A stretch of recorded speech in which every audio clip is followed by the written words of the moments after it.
Okay, I don't have the sample card that I'm going to make today because it's another one that I actually sent off for the shows that Lisa done last week. But what I wanted to do was to use the HARLEQUIN embossing folder for you, the Slimline embossing folder, and show you another card that you can make for the guys. I know that in Dawn's live yesterday, she made a whole set of cards. I think it was 4 or 5 cards in the end, using the Tracks embossing folder, but they were all designed and sort of geared towards making cards for the guys, which is something that we know that you all struggle with. It's something I actually quite enjoy doing. I think it's because I quite like the colours and I quite like sort of geometric patterns and whatever, and I think I can usually turn a lot of designs to fit cards for the men. But just looking through the group on a regular basis, and certainly yesterday, it's something that everybody does get stuck on. And I know that Lisa put a post into the group asking what it is that you exactly want for the guys. So hopefully, I know she had those in mind when she designed these folders. Obviously, they can always be used for against florals and anything feminine, but it does make it a little bit trickier when you want to make a card for the guys. And I think what I'm going to make today will certainly be aimed towards the teenagers as well, which again can be another sort of really tricky age group to make a card for. Hopefully I can give you some ideas, as say what with Dawn's ideas yesterday and my ideas today. Hopefully we will sort of it can help you along. What I'm also going to do, I'm not going to focus on any real focal point other than the sentiment on this card. It's certainly something that then you can go on to adapt and put any sort of focal point on you want, whatever other stamps you may have, whether it be your cars, your fishing, gaming images or whatever. This will be a perfect backdrop for that, but I shall just use our sentiments and put this on here, and I think that in itself would actually be quite striking. Also, what I wanted to do also is to show you that although this is a Slimline or DL shaped embossing folder, so it's basically like, I think it's about 20 centimeters by 10, which will fit onto your classic DL card. I want to show you how you can actually adapt it to make a square card or an A6 card, because the card that I sent into Lisa for the show, I don't know if you remember it, it's on the poster that I made for this Facebook Live today, but it was the multicoloured card, and it was actually an 8x8 square card. So obviously I had to sort of adapt that and build the card around the DL shape. I've just got a DL card blank here, and you can see that the embossing folder is actually the DL shape. But what I want to do is show you how that can be extended. I think probably, I don't know, we'll see how we go. Maybe the card I make today will be DL. Okay, what I've done, I've got a little card pack of multicoloured cards. It's sort of along the lines of the American Crafts and Lisa's textured card. So they were already pre-cut, but they actually came in colour families. So what I've done, and this is quite a good tip, especially if you're a bit new and not always sure on how to group colours. I've actually taken a set of consecutive colours that came out of that pack, so you can see that they do actually go really well together. I'm using the blues today. They've also got a set of greys as well, so bear that in mind if you do buy your paper packs.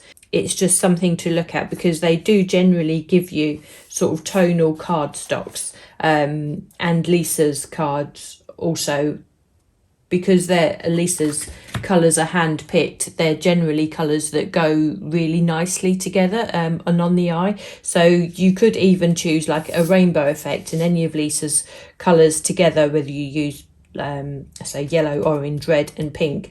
That would sort of blend really nicely and tonally. So I've gone with the blues today. You'll notice that I'm not starting with a DL piece of cardstock, but when I go to emboss these, what I made sure that I done was firstly that the embossing folder was the same way round for each of the pieces of card. And also that I put this piece of card in exactly the same place in the embossing folder. Now, it doesn't matter where, but as long as it's the same for each piece of card. So the way that I done this, I actually lined my card up to this top line here, so that I knew that every piece of cardstock that I picked up would be the same, because that will actually be important later on when I actually come to sort of pattern match.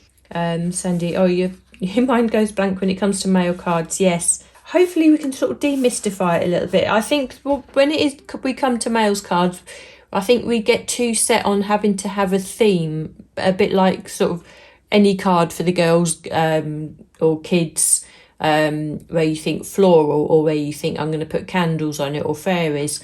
I think you do have the traditional themes for guys cards. You have the cars, you have fishing, you have golf and whatever. But I think if we take ourselves away from the themes and just deal with patterns, and like with our nesting dies, I think they're perfect sets for guys as well. And I think if we think of shapes and patterns and backgrounds and just add a really nice sentiment onto it, I think that will start making it a little bit easier, because then you're taking one element out, which I think is what can confuse us a little bit. Because if we have such a specific theme like golf, and you start with that, you then are working backwards, think, well, what sentiment do I need? What colours do I need? Which, if you're thinking golf, you would immediately go with greens, I suppose. And that's sort of really limiting you down to such a specific and sort of a narrow theme. Whereas if you broaden it out and go with shapes and colours, that may help you a little bit. That's the way I think about it anyway. And I usually work from the background upwards. I create a background for most cards first, and then I think what my focal point would be. So maybe that's a slightly different way of thinking about that. I've embossed my 4 pieces of card here, and you can see, and we've spoken about this before, that if you were to emboss a larger piece of card, you talk about putting another piece of card back into your embossing folder and locking the pattern back into the folder that you've used. Let me just turn that around actually. Yeah, so you'd lock that pattern back into the folder, and that's how you know that you can get the pattern repeat. And because Lisa's folders are so deeply etched and we have such a deep 3D, that's what really allows us, that's a really nice technique to use actually. But it's that locking into place that I'm actually going to use with the cardstock. So you can see if I start building here, just playing around with a card before I even start sort of cutting into anything and building a card, you can actually start seeing that you can start locking that pattern together. And it really does slot into place. Now you can see straight away that pattern is now continuous. And if I do the same onto this next piece of card, you can feel that the larger diamonds lock in like so, and then I add the darker piece of card, and you can see, there we are, you can see that's locked there in its, once you actually do this yourself, you'll know exactly what I mean. It really does slot into place. It's actually quite satisfying, and you can see straight away that I've created a larger piece of cardstock. Now if I had a card blank this size, which I think is about half A4 by the looks of it, if I were to glue all these together, then you have another piece of cardstock, and you have a bit of texture as well, because you have the layering there. Now you can start seeing that if I start bringing some card blanks in, this is this square card blank, I think it's 5 by 5 inch that I would normally use. You can start seeing how you can start adapting this, once we've glued this together, adapting it to different shaped cards. So perhaps if I take that one away, and if you imagine, let's use that. If I imagine that I would cut down here, immediately you have a square card blank, and you've used that DL embossing folder to create a square card. So that really sort of does take the guesswork out of it. You can do this with other with other designs, but I really think that these geometric designs with the repeat pattern really does lend itself to that. Now, if I were to cut this, before you start cutting it, what you can start doing is sort of playing around with that layering there. I'm just going to bring in a black piece of card. You can just cut strips of black, and before layering all this down, you can put that in and just create yourself a little border there. You could do that one there, and bear with me, you could put one in this side, and again you've got a completely different look. You could use your glitter card, and that will just create a border, and that gives a really nice effect. You could use the holographic satin card, that will give a really nice border. You could make these a lot closer together and therefore bring in more colours. Then you have a larger sort of section there. You could carry this on and you could have a lot more repeating patterns, or you could leave this larger section and have these sections here. Again, we're working on to a square card, so just by looking at that, you would not guess that you've used a 3D Slimline or DL embossing folder. So straight away, that has given you another use for this folder. And if you were to think that any one of Lisa's sentiments would look perfect on here, I haven't got any stamped out actually. Let's have a look. Especially these larger ones here. I mean, I don't know if these are in stock at the moment, but I know that you all have so many of Lisa's sentiments. But you really don't need a huge amount on there, I think. Particularly for a teenager's card. Look, I've just got a background here for one of the sentiments. All you need to do is put that on. Any of the bold words I think would look perfect on here. If you stamped it in black, just give that pop of colour. Look, this one here is the happy birthday. That would look lovely on there. Any of these brighter ones, these longer ones here would look fabulous. Just straight across there, just jazz it up perhaps with a bit of was the gold, the shiny card. I can't think any of the glitter card or the holographic card. That's it. It will just give that pop of colour. So that's what I mean when I say just think about the backgrounds and then just jazzing up any of your sentiments. If you wanted, you could even put a couple of gems or just you really don't need a huge amount. That I think would work really, really well. Yeah, I think it's just a really nice background. Ideal also if you did want to put a flower on, or any of the focal points, any of these stamps, maybe the gnomes or the frogs that Lisa has from sort of previous collections a long way back. Have the A4 card here. No, don't have A4, it's the 8x8 card. The way that I done this beforehand, I actually embossed DL sized cards, and that would give me the entire length, but it was exactly the same principle. It's just that the pieces of card I used were longer, and you can see that if you were to do that, you can easily build that up onto an 8x8 square piece card blank also. But then if you were to use these sizes, I think they would work just as well. You could just run them through the middle just like that. Just make those gaps a little bit longer, like so. Perhaps let me bring in another piece of card, and like that, and you can run that along. I quite like that, even with the border top and bottom. You could get yourself a piece, another piece of card, and just mount that on. Would that work? So you actually have a border top and bottom. Now bear with me, this is a lot of sort of moving around, but I'm just giving you ideas. If you were to do this and mount this onto a larger piece of card, you'd have your blue border running along the bottom there, which will give you the continuity across the card. You have your white border, or whichever colour your card blank is, especially if you make them make the cards yourself. But I think that gives a really nice look too. I do have one sentiment that I've stamped here, and I'll show you how I'll do this in a second also.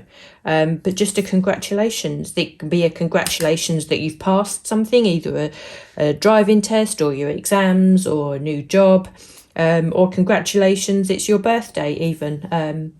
that I think works really well as well. Now this is a 5x7 card blank.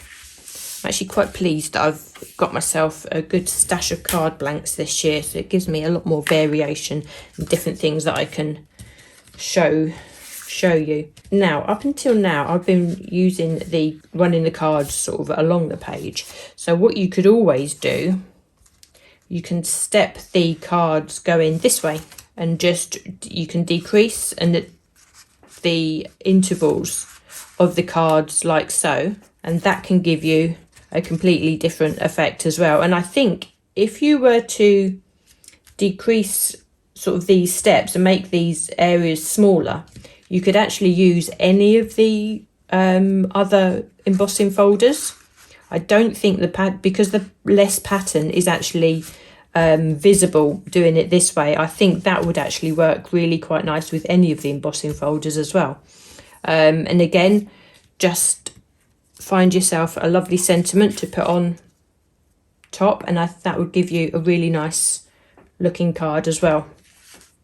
I think what I'll do now, I'll actually start chopping into the card and actually create one for you as opposed to just talking about it. I will actually make a DL card, because what I want to do is show you that you can use scraps of card. Say I'm not using a DL size piece of card to actually create this. And I think what I might do is actually remember that the pattern can be turned around, so we can, if we turn the pattern is also a repeating pattern lengthways. So if I just take the blues and we can slot the pattern into itself in exactly the same way, but doing this lengthways. So again, that will create a completely different look. Let me see, there we are, that's the way to do that one. But you can also create, if you wanted to create a longer card, if you were making a stepper card, then that would be a really lovely way to do that also. Now, what it does mean that if I were to turn this over now, we don't need to use all of this cardstock. There's an awful lot of cardstock that's actually hidden underneath here. So if we want to be frugal with this and actually save some card, we can. And all I'm going to do is mark where I can cut each piece of card, so I know that I've got enough to show when I turn it to the right side, but it does mean that I'm not wasting a lot of the card that's being hidden. So you might even be able to get 2 cards out of this. So I can cut that there and I can cut that there. Okay, I shall do that now. So I've made my little pencil mark here. I shall just bring in my guillotine. So we have those, so we can slot that into there. We can slot that one into there, and then that one there. So that works out perfectly. And I think what I would do now, I will just start joining these together. Now, at this stage, you only need to add glue just to one length there, and then we can match that up card by card. And so I'll just add a length of glue along there, and we can have that joining just there. And the last piece, I haven't cut just yet, but I will cut this once I bring this up towards the card, so I know that we have the right length. And again, I do everything by eye really, and it's something, so I don't think you can go wrong, because sometimes measurements, if you get distracted and the measurements haven't worked out quite right, it doesn't always work out. But I think if you go by eye and build the card as you go along, it always works out for me. I don't do a huge amount of measuring, and all you can see there that I've just done is just added a mark where I will cut now, and that will be the right length to fit onto the front of the card. Now this is slightly too wide for me for the front of the DL card, so all I'm going to do is just cut a strip off down the length of the cardstock there. And again, each time I just bring it back to the card blank just to make sure going in the right direction and I'm not cutting too much off. Now, and the strip that I'm cutting off is the side of the embossing, so I know that I'm actually going straight as well. Now I am going to leave the white sections on either end of the card there because I think that just frames the blue. That's the look that I like. And you can see here that we have a good section, a good collection of pieces here that we can make a second card. We can keep them in our stash for another time, but we putting those together just like that, we could either put them on the front of a A6 card by the looks of it, or even we can frame that and put that onto the 5x7 card and perhaps use some nesting dies and put a sentiment on the front there. So we've actually got 2 cards for the price of 1 there. So that is, I think, works really well. And I think that's a really nice shape. Actually, whether you use it as in that landscape or portrait. I'm going to add this to the front of the card now, and you can actually see that it's actually quite a simple card basically, but sometimes, you know what, simple can be the best. It's not fussy. The teenagers don't want anything fussy. As I say, I think it'd be ideal for those if you used a colour scheme that sort of really sits with them. Do you know what I think? I don't know, even reds, blacks and greys I think would be work quite well. I don't know if that's a popular colour combination these days. I know it certainly was when I was a kid. But is that me showing my age? It may well be. But there we are. I think I really like that look there.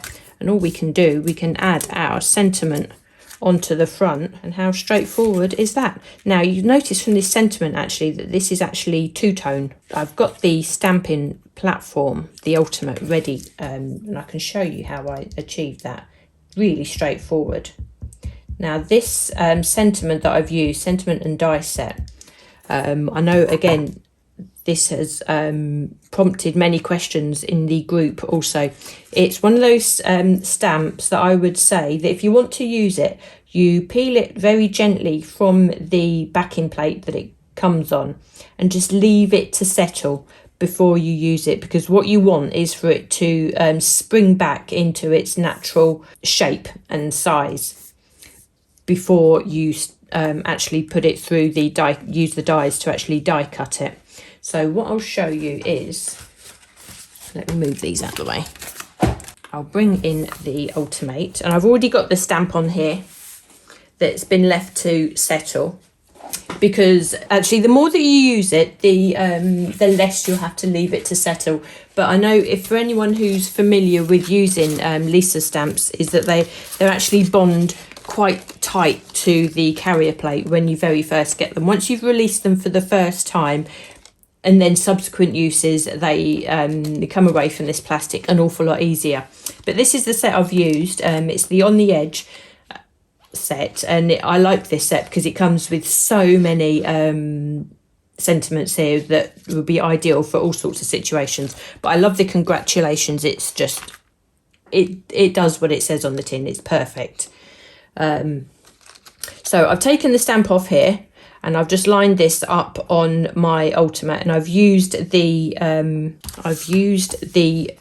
grid here to make sure that it's actually lined up straight. And I'll just give you another tip also. That was just to stop my mat getting dirty. To actually line this up, it can be tricky doing it this way round, but what you can do, take your mat, put it the other side, and you can make sure that any stamp that you use is lined up just by lining it up and using this the grid work on this side. Now it doesn't matter if it's lined up exactly straight on this page, because obviously you can adjust your card on this side to suit, but as long as the stamp is actually stuck straight onto the clear platform here, you know you're onto a winner. So that's a really good tip. To make sure that that's all lined up. And then what you can do, just make sure that you come in and make sure that you just place your card, obviously, in a position to catch all of your stamps. So I'm going to put that there. I'm going to line that up with the or just secure that to position with the magnets.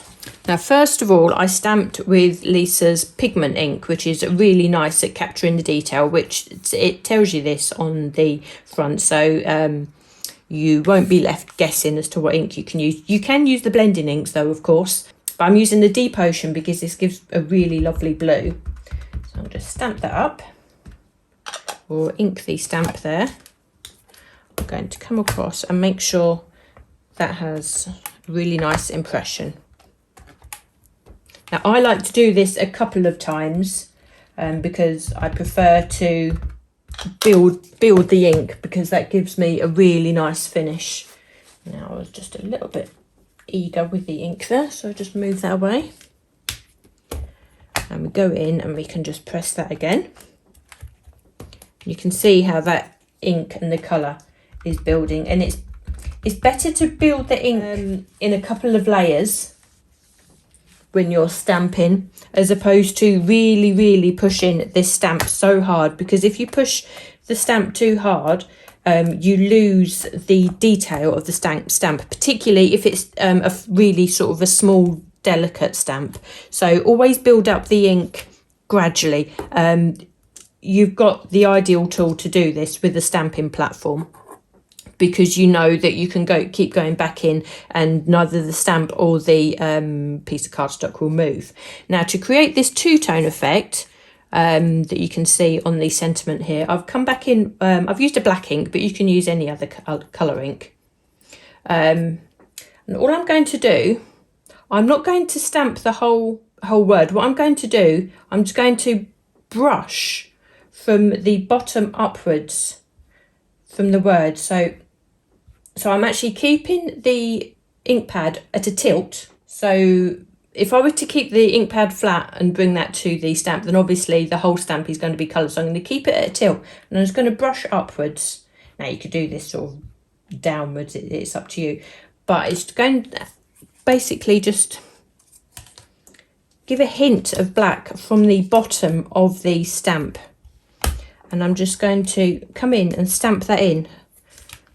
And hopefully you can see that that has just given the bottom of the word just a bit of a different look. It's a bit of a shadow, it just adds a bit of interest. If your sentiment is the only thing that's on the front of the card, and obviously it's that you really want to sort of pop forward. So I think that just gives it a really nice interest, and it's just something different to do. Okay, so having stamped that, I would then take the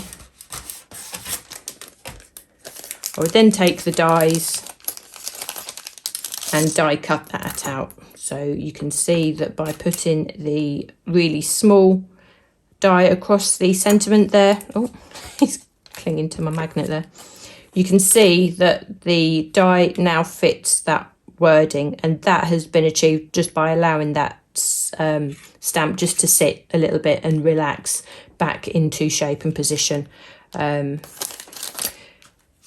The sentiment here is now sitting on a black mat, and that is achieved with the larger of the dies that we have here, which you can either cut this from a separate piece of black card, or you can even cut a window or an aperture from the front of the card that you've put onto the card blank also. That's what I did do on one of the other samples that I sent into Lisa, and that gives a really nice effect. So the next thing I can do is just choose the rest of the sentiment just to finish that off. You could leave it just as congratulations, that's entirely up to you. Now for this, I am actually just going to stamp, and I will probably use the black actually. I'll just give that a tiny stamp onto the cardstock there, and then you can use either your scissors or your die cuts just to cut this out. Just for ease, I'm just going to use my scissors, my trusted large scissors actually, which makes this job a lot easier for me. I would possibly even use the guillotine, and then all we need to do really is just to pop that underneath the sentiment, and I think it is just as simple as that.